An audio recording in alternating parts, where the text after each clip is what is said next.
Oh, is this working? I gotta figure out how to do this again. So, yeah, I'm back. I'm fine. I'm good. Just a little break.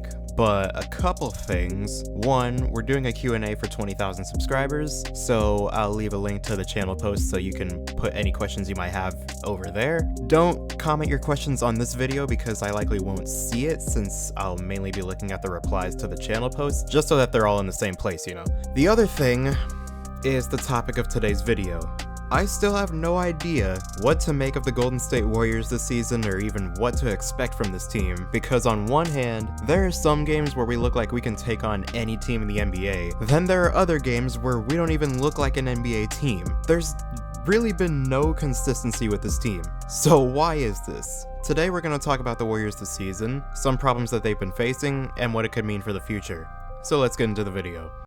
So in terms of this team and what we should be expecting out of them, I literally don't even know. Because when you stop and think about it, there were a lot of people that didn't even have the Warriors in the playoff picture this season. So that's an overachievement. But when you take a look at the talent that we have on the roster, we've been a little bit underwhelming. Now, on the bright side, we have Andrew Wiggins, who's been somewhat inconsistent on offense this season, but he's been great on defense. And the same thing with Kelly Oubre, which I wasn't expecting. But the problem has been that while we do have those solid players to go along with Steph and Draymond, the bench this season for the most part has been awful. There have been times where Steph and Draymond leave the court, and in the 6 or 7 minutes in the second quarter that they were sitting on the bench, the second unit would give us 5 or 7 points. That is pitiful, but it's attributed to the way that the roster was set up, which, to be fair, some of the blame goes to the front office, but not a lot, because we were going to be over the salary cap this season anyway. Which brings me to my next point.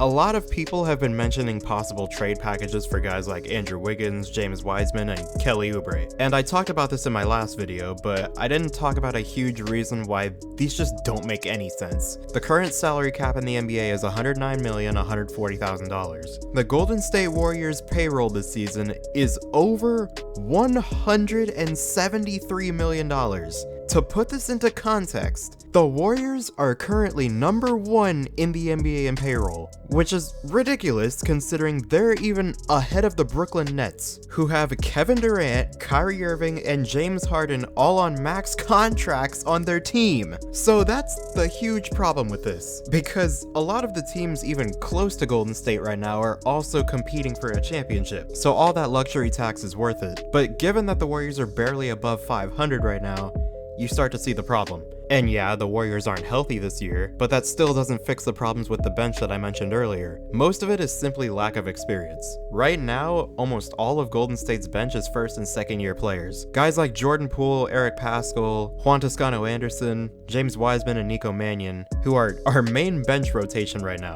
We have 2 guys on 2-way contracts in our main bench rotation. Okay. And so far this season, this unit has been bad, like I said before, which is sometimes leading to disappointing losses in games that they might have won had the bench just given us a few more points. And speaking of the losses this season, I have absolutely no idea what to say about them, because it's so inconsistent probably isn't even the right word.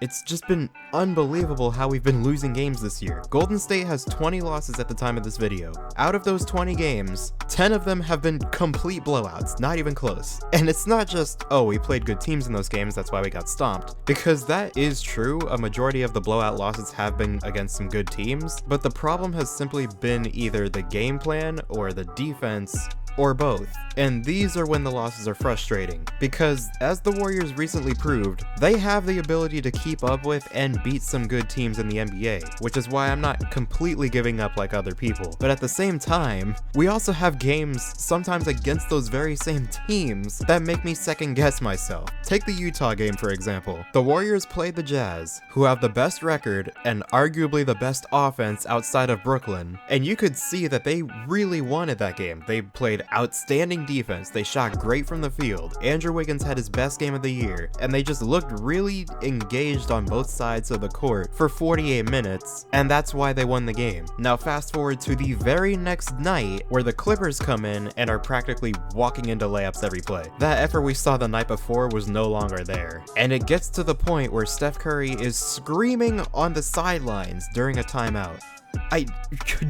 Do you know how awful you have to be playing as a unit for Stephen Curry to be screaming at you? This is literally the angriest I've seen him since Scott Foster threw him out of a game that one time. Tristan Thompson able to get that deflected rebound. And a foul on Curry, and Curry's going to get it with a technical. He throws his mouthpiece after fouling out of the game. And it hit a fan, Mike.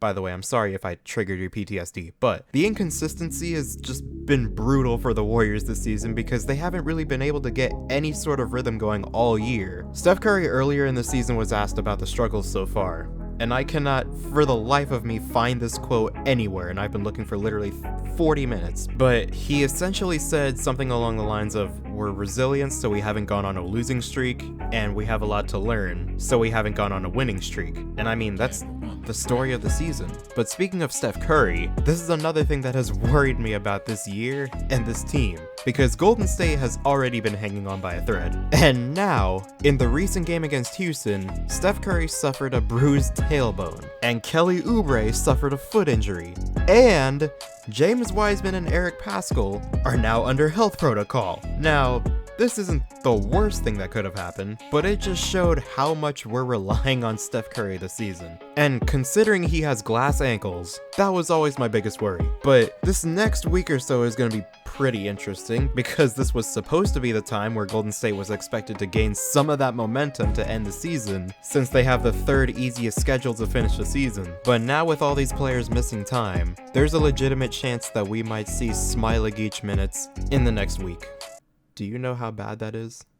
But anyway, enough of that thought, because we need to talk about what this could mean for the future.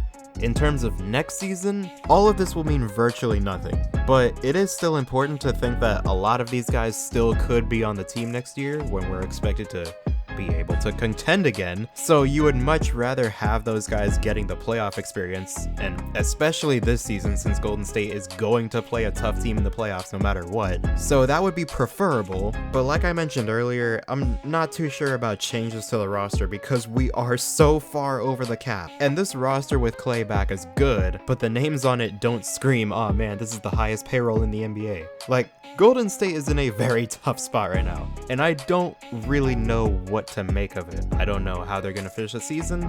I don't know about any of that.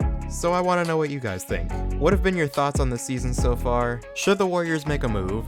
And if you say yes, which you probably are going to, should they make it at the trade deadline or in the offseason? Let me know what you think. But with all that being said, I hope you guys enjoyed this video. Subscribe if you're new, hit the bell to be notified when I upload, comment down below what you want to see next, and as always, I'll see you guys in the next one.